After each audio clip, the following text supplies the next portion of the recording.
કોંગ્રેસનું વિરોધ પ્રદર્શન ચાલી રહ્યું છે। કલેક્ટર કચેરી ખાતે સૂત્રોચ્ચાર સાથે કોંગ્રેસે વિરોધ નોંધાવ્યો। નામ કમી કરવા માટેના ફોર્મ નંબર 7ના દુરુપયોગના આક્ષેપ થઈ રહ્યા છે।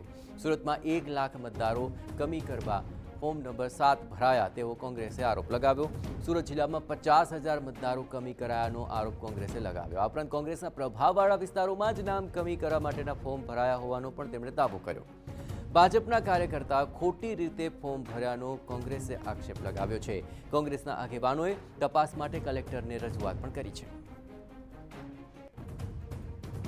સુરત શહેરમાં 1 લાખ મતદારો ડિલીટ કરવાના ફોર્મ ભરાયા છે નંબર 7 મેક્સિમમ લિંબાયત વિધાનસભામાં 30,000 અને એવા જ ગ્રામીણ ક્ષેત્રમાં માંડવી વિધાનસભામાં 21,000 મતદારો ડિલીટ કરવાના ફોર્મ ભરાયા છે। તપાસ કરતાં ખબર પડે છે કે ફોન નંબર આપે તો કોઈ યુપીનો નંબર હોય, બિહારનો નંબર હોય, એને કોઈને ખબર નથી અને કેટલાક નામો અહીંના હતા એ લોકોને કોઈને ખબર નથી। એટલે આ ખોટી રીતે ફોર્મ નંબર 7 ભરાયા છે। એ નિષ્પક્ષતાથી તપાસ થાય।